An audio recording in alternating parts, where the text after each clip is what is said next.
Column basis, column और foundation, उनके बीच में स्टील की एक यूनिट होती है। कॉलम बेसिस जो होते हैं ये ट्रांसमिट करते हैं load from column to it's foundation. Base plates का जो काम है वो है जो लोड आ रहा है उसकी जो इंटेंसिटी है उसको कम करना और उसको डिस्ट्रीब्यूट करना फाउंडेशन पे, ताकि फाउंडेशन पे जो भी लोड आ रहा है वो डिस्ट्रीब्यूटेड आए और विद इन द रेंज जो फाउंडेशन की कैपेसिटी है, बेयरिंग कैपेसिटी, उस पर आए। एरिया जो है बेस प्लेट का इस तरह से हम चूज़ करते हैं कि इंटेंसिटी ऑफ लोड जो कि उस पर डिस्ट्रीब्यूट हो रहा है, जो बेस प्लेट फाउंडेशन पे डिस्ट्रीब्यूट कर रहा है, वो कंक्रीट की बियरिंग कैपेसिटी से कम हो। कॉलम बेसिस एक बहुत इम्पॉर्टेंट चीज़ है, क्योंकि बिल्डिंग की जो सेफ्टी है वो डिपेंड करती है कॉलम पे, और कॉलम जो है अपना सारा लोड कॉलम बेसिस पे ट्रांसफ़र करेगा जो कि फाउंडेशन पे जाएगा। इसीलिए बेसिस जो है वो डिज़ाइनिंग का एक बहुत इम्पॉर्टेंट पैरामीटर है जिसको अटमोस्ट केयर से आपको करना है। कॉलम बेसिस के लिए जो अजम्पशंस हम लेंगे वो है कि डिस्ट्रीब्यूशन ऑफ लोड जो है अंडर द बेस, ये कॉलम है, ये बेस प्लेट है और इसके नीचे ये फाउंडेशन होती है, ये आरसीसी की फाउंडेशन होती है, ये बेस प्लेट है। इसी बेस प्लेट की हम बात कर रहे हैं। ये जो बेस प्लेट है ये जब लोड अपने नीचे डिस्ट्रीब्यूट करता है, ये इसको यूनिफॉर्मली डिस्ट्रीब्यूट करता है। कॉलम का जो लोड है उसको हम पॉइंट लोड या कंसेंट्रिक लोड लेते हुए चलते हैं। और सेकंड अजम्पशन जो हम मान रहे हैं वो है आउटस्टैंडिंग पोर्शन, जो कॉलम से बाहर जो पोर्शन निकला हुआ है बेस प्लेट का, उसको हम कैंटिलीवर की तरह ट्रीट करेंगे। तो जो कैलकुलेशंस होगी, जो डिज़ाइनिंग होगी, उसमें बेस प्लेट जो है वो इस पोर्शन के लिए कैंटिलीवर है। टाइप्स ऑफ बेस प्लेट्स, 3 तरह की बेस प्लेट्स होती हैं: slab base, gusset base and pocket base. आपके सिलेबस में स्लैब एंड गजेट बेसिस हैं, आज हम स्लैब बेस के बारे में पढ़ेंगे।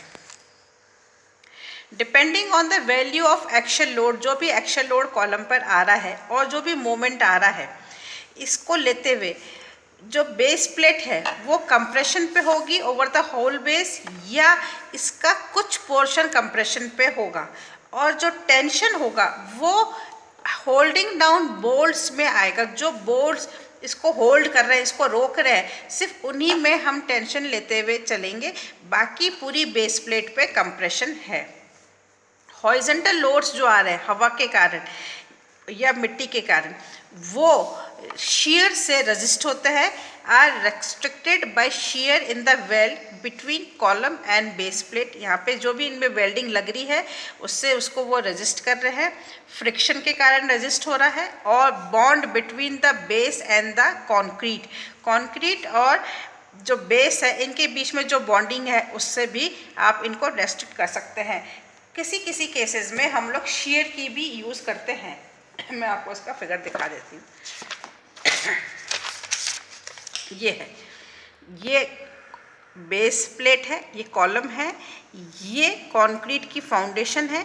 इसमें आपने ये shear की प्रोवाइड की है, shear लग की वे, ताकि जो हॉरिजॉन्टल फोर्सेस आ रहे हैं उनको ये रेजिस्ट कर सके। ठीक है, आगे चले।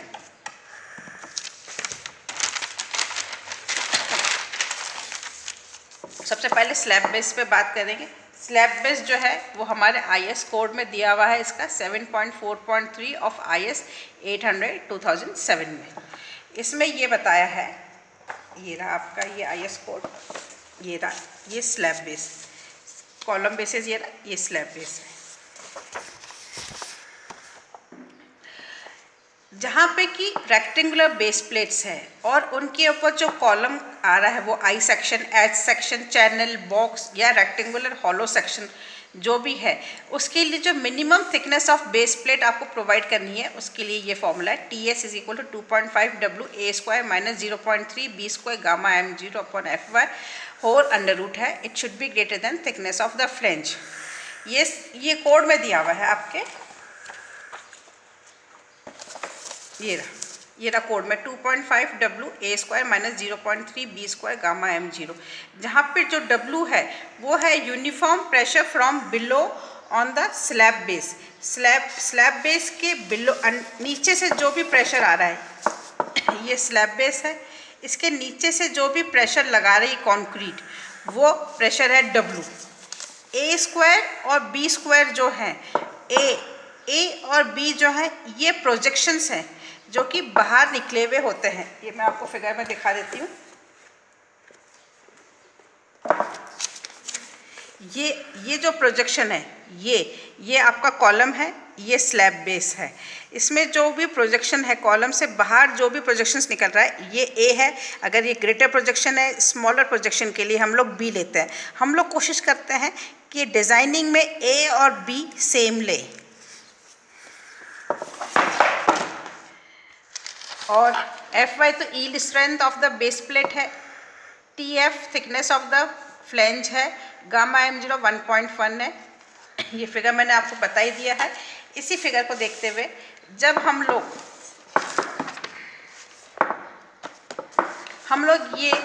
ये मानते हुए चलते हैं कि यहाँ पर एक स्ट्रिप है जिसकी थिकनेस है 1 mm। इस थिकनेस स्ट्रिप के लिए जब मैंने मोमेंट निकाला, बेंडिंग मोमेंट, तो mx आ गया WA²/2। ये कैंटिलीवर बीम है तो इसका मोमेंट कितना हो गया WA²/2। ये x डायरेक्शन में और y डायरेक्शन में दोनों में मैंने मोमेंट्स लिख दिए, mx एंड my निकाला है।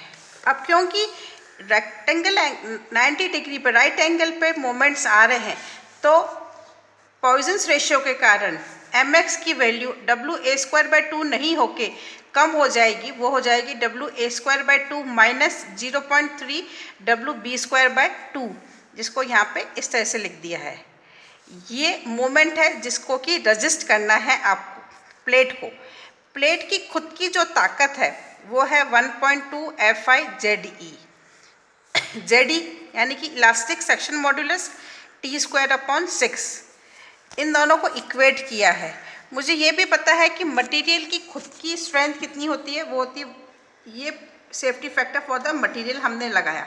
इसको लिखते हुए जब हम इन दोनों को इक्वेट करेंगे तो T का जो वैल्यू आएगी वो ये आपका जो फॉर्मूला हमने पहले पढ़ा था उसके बराबर आ जाएगी। अगर आपने वेल्डिंग कर रखी है इनको ज्वाइन करने के लिए, किस को ज्वाइन करने के लिए, कॉलम को और ये जो बेस प्लेट है, इन दोनों के आपस में जो कनेक्शंस हैं उसके लिए जो वेल्डिंग की जाती है वो दो तरह से वेल्ड है, फिलेट वेल्डेड और बट वेल्डेड। अगर फिलेट वेल्ड है तो जो कॉन्टैक्ट सरफेस है, जो कॉलम का जो बेस है वो मशीन्ड होना चाहिए ताकि परफेक्ट बेरिंग हो जाए। और अगर बट वेल्डेड है तो मशीन जरूरी नहीं है। अब डिज़ाइन स्टेप्स है। पहला डिज़ाइन स्टेप्स, आप अज्यूम करिए कंक्रीट की ग्रेड, और कंक्रीट की ग्रेड या तो दी हुई होगी या आपको अज्यूम करनी है। इस अज्यूम्ड कंक्रीट की ग्रेड को लेते हुए हम ये मानेंगे कि बेयरिंग स्ट्रेंथ ऑफ कंक्रीट है वो है 0.45 FCK। इस स्ट्रेंथ को लेते हुए एरिया निकालेंगे बेस प्लेट का, जो कि factored concentric load on column upon bearing capacity of concrete, ये आ गया A। इस एरिया को ले लिया। अब आपको ये तो रिक्वायर्ड एरिया, आपको अब एरिया प्रोवाइड करना है जो कि रिक्वायर्ड एरिया से ज़्यादा लेंगे। D + 2B BF + 2A, ये B और A जो है ये प्रोजेक्शंस है। कोशिश करेंगे कि जो प्रोजेक्शंस हैं वो सेम हो। D क्या है? D है हमारे इस कॉलम की थिक डेप्थ, और BF क्या है? Breadth of the flange. ये BF breadth of the flange, इनको लेते हुए आपको एरिया डिज़ाइन करना है। अब ये एरिया आ गया आपका बेस प्लेट का जो कि आप प्रोवाइड कर रहे हैं। इस एरिया को लेते हुए आपको फिर से इंटेंसिटी ऑफ प्रेशर निकालना है PU/A1 से। ये A1 हो गया। A1 हो गया provided area of base plate. अब आप W निकल गया। अब आप लोग minimum thickness of base plate निकालेंगे। Minimum thickness of base plate के लिए कौन सा लेंगे, ये रहा हमारा फॉर्मूला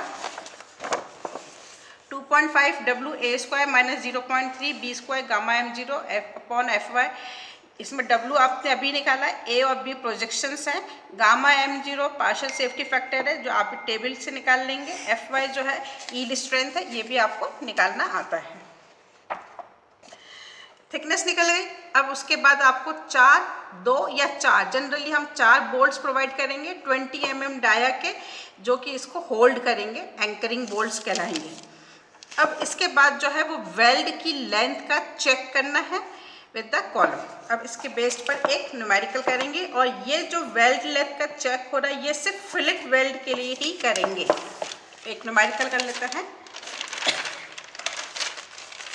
क्वेश्चन है आपको बेस प्लेट की डिज़ाइन करनी है ISHB 350, जिसके मैंने यहाँ पे स्टील से टेबल से स्पेसिफिकेशंस लिख लिए हैं।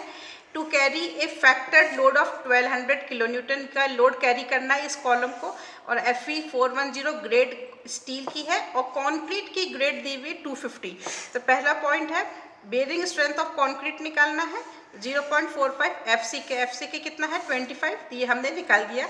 ये कंक्रीट की ताकत है रोकने की। अब हमको required area of base plate निकालना है। लोड कितना आ रहा है 1200 kilo Newton divided by concrete की ताकत, तो you will get the area. इस एरिया से हमको हमारी बेस प्लेट का साइज डिसाइड करना है, क्योंकि हमारा जो ये क्वेश्चन है इसमें ISHB 350 है, तो ये जो डिस्टेंस है ये 350 है। इसमें मैंने 50 और 50 दोनों जो साइड जोड़ दिए, तो ये कितना हो गया 450। और ये जो डिस्टेंस है फ्लेंज की थिकनेस ये 250 है, तो 250 में भी 50-50 जोड़ दिए, तो ये कितना हो गया 350। तो बेस प्लेट का जो साइज हमने प्रोवाइड किया 450 इंटू 350, जो कि 157500 आ रहा है। रिक्वायर्ड एरिया से ज़्यादा है, सो ओके है। अब मेरे को ये W निकालना है। W कितना होगा, लोड जो आ रहा है 1200 kilo Newton divided by the base plate का एरिया, ये आ गया 7.62। इसकी हेल्प से मैं थिकनेस का निकाल रही हूँ। Thickness of the slab base 2.5, W कितना है 7.62, A 50 है, B भी 50 है, इंटू 1.1 गामा M0 FY 250 लेते हैं, इसको सॉल्व किया तो 12.11। ये वैल्यू फ्लेंज की थिकनेस से ज़्यादा आनी चाहिए। अगर फ्लेंज की थिकनेस से कम आती है तो आपको मिनिमम फ्लेंज की थिकनेस वाला प्रोवाइड करना है। इस तरह से हमने ये हमारी स्लैब बेस प्लेट डिज़ाइन कर दी 450 इंटू 350 की है, जिसमें 4 एंकर बोल्ट्स लगा दिए हैं ऑफ 20 mm डाया। अब मुझे इसकी वेल्डिंग डिज़ाइन करनी है। ये रहा weld connecting base plate and column. मैंने अज्यूम कर लिया कि मैं 6 mm की फिलेट वेल्ड प्रोवाइड कर रही हूँ। ये फिलेट वेल्ड जो है ये कॉलम के चारों तरफ लगेगी। कैसे कैसे लगेगी, ये देखिए, यहाँ से यहाँ तक, फिर ये ऐसे चलेगी। तो ये डिस्टेंस 250 है। 250 की कितनी आ गई, 1 2 3 4, 4 बार 250 आ गया। 250 प्लस 250 को हमने 4 बार कर दिया। फिर ये 350 है, ये डिस्टेंस पूरा यहाँ से लेकर यहाँ तक का डिस्टेंस 350 है, तो ये 350 कितनी बार आ गया, 2 बार आ गया। इसमें से मुझे ये थिकनेस जो है ये क्या थिकनेस है, थिकनेस ऑफ फ्लेंज, इसको 2 बार माइनस करना है। थिकनेस ऑफ फ्लेंज कितनी 11.6, ये 2 टाइम्स माइनस कर दिए। और ये डिस्टेंस ये क्या है, थिकनेस ऑफ वेब, ये कितनी बार माइनस होगी, एक बार यहाँ के लिए एक बार यहाँ के लिए, 2 बार इसको माइनस कर दिया। ये रही वेब की थिकनेस। तो ये हमारा वेल्ड की लेंथ जो हम प्रोवाइड कर रहे हैं ये आ गई है। लेकिन फिलेट वेल्ड में एंड रिटर्न्स पे हमको डिडक्शन करना है, तो एंड रिटर्न के लिए जो डिडक्शंस होते हैं वो होते हैं 2 times the size of the weld. अब इसके अंदर वेल्ड कितनी बार घूम रही है, ये आपका कॉलम है, ये आपका कॉलम है। इसमें एक तो ये एंड, 2 3 4 5 6 साइड तो इधर आ गए, 6 साइड इधर आ गए, यानी कि 12 बार एंड रिटर्न्स आ रहा है। तो 1660.2 में से 12 times into 2 times the size of the weld, weld का साइज कितना है 6, इसको माइनस करेंगे तो ये लेंथ आ रही है जो कि एक्चुअली आप प्रोवाइड कर रहे हैं, इफेक्टिव लेंथ जो वेल्ड की हम प्रोवाइड कर रहे हैं। अब क्या ये लेंथ हमारी लेंथ रिक्वायर्ड लेंथ से ज़्यादा है कि नहीं है, इसका चेक कर रहे हैं। कैपेसिटी ऑफ वेल्ड, वेल्ड के लिए जो फिलेट वेल्ड का फॉर्मूला है वो ये रहा, LW/KS/FU/√3 gamma MW। LW weld की लेंथ होती है, K 0.7, S size of the weld, FU 410, √3 gamma MW कितना है 1.25। इसको मैंने किलो न्यूटन में निकाला, LW के टर्म्स में आ गई। इतनी मेरे को वेल्ड लेंथ ये इसकी DW के बराबर है। Design strength of the weld, design strength कितनी चाहिए, 1200 चाहिए, तो 1200 अपॉन दिस किया तो ये आया। ये लेंथ हमारी रिक्वायर्ड लेंथ से कम है, सो इट्स ओके।